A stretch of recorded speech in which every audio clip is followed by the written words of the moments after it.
जय गुरु जी, शुक्राना गुरु जी। जय गुरु जी संगत जी। आज हम गुरु जी की असीम कृपा से श्री महाशिव पुराण महात्म्य का चौथा अध्याय सुनेंगे। ओम श्री गणेशाय नमः। ओम श्री गणेशाय नमः। गुरुर्ब्रह्मा गुरुर्विष्णु गुरुर्देवो महेश्वरः। गुरुर्ब्रह्मा गुरुर्विष्णु गुरुर्देवो महेश्वरः। गुरुर्साक्षात् परब्रह्मा तस्मै श्री गुरवे नमः। गुरुर्साक्षात् परब्रह्मा तस्मै श्री गुरवे नमः। चंचुला की प्रार्थना से ब्राह्मण का उसे पूरा शिव पुराण सुनाना और समयानुसार शरीर छोड़कर शिवलोक में जा चंचुला का पार्वती जी की सखी होना। ब्राह्मण बोले, सौभाग्य की बात है कि भगवान शंकर की कृपा से शिव पुराण की इस वैराग्य युक्त तथा श्रेष्ठ कथा को सुनकर तुम्हें समय पर चेत हो गया है। हे ब्राह्मण पत्नी, तुम डरो मत, भगवान शिव की शरण में जाओ। शिव की कृपा से सारा पाप तत्काल नष्ट हो जाता है। मैं तुमसे भगवान शिव की कीर्ति कथा से युक्त उस परम वस्तु का वर्णन करूंगा जिससे तुम्हें सदा सुख देने वाली उत्तम गति प्राप्त होगी। शिव की उत्तम कथा सुनने से ही तुम्हारी बुद्धि इस तरह पश्चाताप से युक्त एवं शुद्ध हो गई है। साथ ही तुम्हारे मन में विषयों के प्रति वैराग्य हो गया है। पश्चाताप ही पाप करने वाले पापियों के लिए सबसे बड़ा प्रायश्चित है। सत्पुरुषों ने सबके लिए पश्चाताप को ही समस्त पापों का शोधक बताया है। पश्चाताप से ही पापों की शुद्धि होती है। जो पश्चाताप करता है वही वास्तव में पापों का प्रायश्चित करता है, क्योंकि सत्पुरुषों ने समस्त पापों की शुद्धि के लिए जैसे प्रायश्चित का उपदेश किया है वह सब पश्चाताप से संपन्न हो जाता है। जो पुरुष विधि पूर्वक प्रायश्चित करके निर्भय हो जाता है पर अपने कुकर्म के लिए पश्चाताप नहीं करता, उसे प्राय उत्तम गति नहीं प्राप्त होती। परंतु जिसे अपने कुकृत्य पर हार्दिक पश्चाताप होता है वह अवश्य उत्तम गति का भागी होता है, इसमें संशय नहीं है। इस शिव पुराण की कथा सुनने से जैसी चित्त शुद्धि होती है वैसी दूसरे उपायों से नहीं होती। जैसे दर्पण साफ करने पर निर्मल हो जाता है, उसी प्रकार इस शिव पुराण की कथा से चित्त अत्यंत शुद्ध हो जाता है, इसमें संशय नहीं है। मनुष्यों के शुद्ध चित्त में जगदम्बा पार्वती सहित भगवान शिव विराजमान रहते हैं। इससे वह विशुद्ध आत्मा पुरुष श्री शाम सदाशिव के परम पद को प्राप्त होता है। इस प्रकार यह कथा रूपी साधन सभी प्राणियों के लिए उपकारी है और इसी कारण महादेव जी ने इसको आग्रह पूर्वक प्रकट किया है। इस कथा से भगवान उमापति का ध्यान सिद्ध हो जाता है। इस ध्यान से परम ज्ञान और उससे मोक्ष की प्राप्ति निश्चय ही होती है। भगवान शंकर के ध्यान में मगन हुए बिना भी यदि कोई इस कथा को मात्र सुनता है वह दूसरे जन्म में भगवान के ध्यान को सिद्ध कर परम पद को पा लेता है। इस कथा के श्रवण से भगवान शंकर के ध्यान को प्राप्त कर पश्चाताप करने वाले पापी पुरुष सिद्धि को प्राप्त हो गए हैं। इस उत्तम कथा का श्रवण समस्त पुरुषों के लिए मनुष्यों के लिए कल्याण का बीज है। अतः यथोचित शास्त्रोक्त मार्ग से इसकी आराधना एवं सेवा करनी चाहिए। ये कथा श्रवण भावबंधन रूपी रोग का नाश करने वाला है।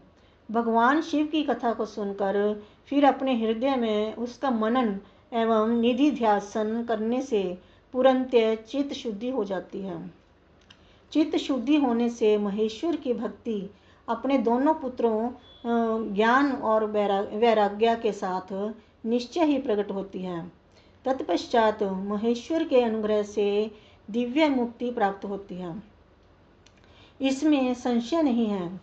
जो शिव भक्ति से वंचित है उसे पशु समझना चाहिए, क्योंकि उसका चित्त माया के बंधन में आसक्त है, वह निश्चय ही संसार बंधन से मुक्त नहीं हो पाता। हे ब्राह्मण पत्नी, इसीलिए तुम विषयों से मन को हटा लो और भक्ति भाव से भगवान शंकर की इस परम पावन कथा को सुनो। परमात्मा शंकर की इस कथा को सुनने से तुम्हारे चित्त की शुद्धि होगी और उससे तुम्हें मोक्ष की प्राप्ति हो जाएगी। निर्मल चित्त से भगवान शिव के चरणार विंदों का चिंतन करने वाले की एक ही जन्म में मुक्ति हो जाती है। यह मैं तुमसे सत्य सत्य कहता हूँ। सूत जी बोले, शौनक, इतना कहकर वे श्रेष्ठ शिव भक्त ब्राह्मण मौन हो गए। उनका हृदय करुणा से आर्द्र हो गया था। वे शुद्ध चित्त महात्मा भगवान शिव के ध्यान में मगन हो गए। तदनंतर बिंदुक की पत्नी चंचुला मन ही मन प्रसन्न हो उठी। ब्राह्मण का उक्त उपदेश सुनकर उसके नेत्रों में आनंद के आंसू छलक आए थे। वह ब्राह्मण पत्नी चंचुला हर्षित हृदय से उन श्रेष्ठ ब्राह्मण के चरणों में गिर पड़ी और हाथ जोड़कर बोली, मैं कृतार्थ हो गई। तत्पश्चात उठकर वैराग्य युक्त तथा उत्तम बुद्धि वाली वह स्त्री जो अपने पापों के कारण आतंकित थी, उन महान शिव भक्त ब्राह्मण से हाथ जोड़कर गदगद वाणी में कहने लगी। चंचुला बोली, हे ब्राह्मण, हे शिव भक्तों में श्रेष्ठ, हे स्वामीन, आप धन्य हैं, परमार्थदर्शी हैं और सदा परोपकार में लगे रहते हैं। इसीलिए आप श्रेष्ठ साधु पुरुषों में प्रशंसा के योग्य हैं। हे साधु, मैं नरक के समुद्र में गिर रही हूँ, आप मेरा उद्धार कीजिए, उद्धार कीजिए। पौराणिक अर्थ तत्व से संपन्न जिस सुंदर शिव पुराण की कथा को सुनकर मेरे मन में संपूर्ण विषय से वैराग्य उत्पन्न हो गया, उसी इस शिव पुराण को सुनने के लिए इस समय मेरे मन में बड़ी श्रद्धा हो रही है। सूत जी बोले, ऐसा कहकर हाथ जोड़कर उनका अनुग्रह पाकर चंचुला उस शिव पुराण की कथा को सुनने की इच्छा मन में लिए उन ब्राह्मण देवता की सेवा में तत्पर हो वहाँ रहने लगी। तदनंतर शिव भक्तों में श्रेष्ठ और शुद्ध बुद्धि वाले उन ब्राह्मण देवता ने उसी स्थान पर उस स्त्री को शिव पुराण की उत्तम कथा सुनाई। इस प्रकार उस गोकर्ण नामक महाक्षेत्र में उन्हीं श्रेष्ठ ब्राह्मण से उसने शिव पुराण की वह परम उत्तम कथा सुनी, जो भक्ति, ज्ञान और वैराग्य को बढ़ाने वाली तथा मुक्ति देने वाली है। उस परम उत्तम कथा को सुनकर वह ब्राह्मण पत्नी अत्यंत कृतार्थ हो गई। उन सद्गुरु की कृपा से उसका चित्त शीघ्र ही शुद्ध हो गया। भगवान शिव के अनुग्रह से उसके हृदय में शिव के सगुण रूप का चिंतन होने लगा। इस प्रकार सद्गुरु का आश्रय लेकर उसने भगवान शिव में लगी रहने वाली उत्तम बुद्धि पाकर शिव के सच्चिदानंदमय स्वरूप का बारंबार चिंतन आरंभ किया। वह प्रतिदिन तीर्थ के जल में स्नान करके जटा और वल्कल धारण करने लगी तथा समूची देह में भस्म लगाकर रुद्राक्ष के आभूषण धारण करने लगी।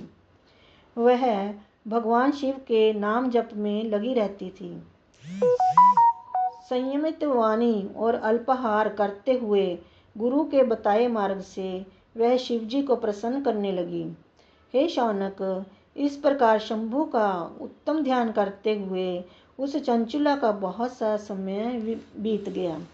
तत्पश्चात समय के पूर्ण होने पर भक्ति, ज्ञान और वैराग्य से युक्त हुई चंचला ने अपने शरीर को बिना किसी कष्ट के त्याग दिया। इतने में ही त्रिपुर शत्रु भगवान शिव का भेजा हुआ एक दिव्य विमान द्रुत गति से वहां पहुंचा, जो उनके अपने गणों से संयुक्त और भांति भांति के शोभा साधनों से संपन्न था। चंचुला उस विमान पर आरूढ़ हुई और भगवान शिव के श्रेष्ठ पार्षदों ने उसे तत्काल शिवपुरी में पहुंचा दिया। उसके सारे मल धुल गए थे। वह दिव्य रूपधारिणी दिव्यांगना हो गई थी। उसके दिव्य अवयव उसकी शोभा बढ़ाते थे।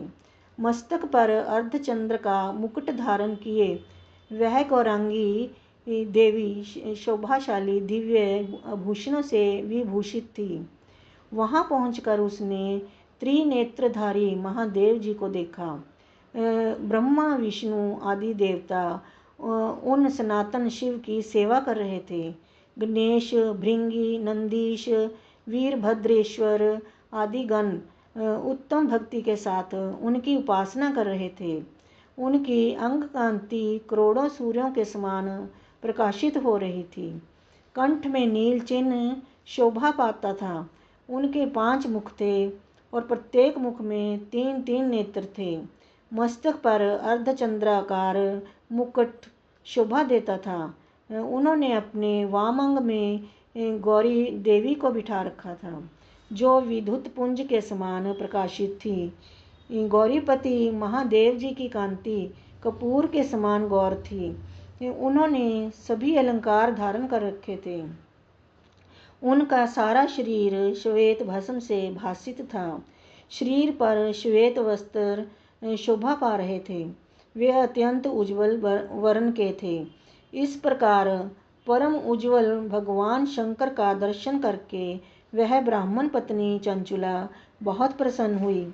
अत्यंत प्रीति युक्त होकर उसने बड़ी उतावली के साथ भगवान को बारंबार प्रणाम किया।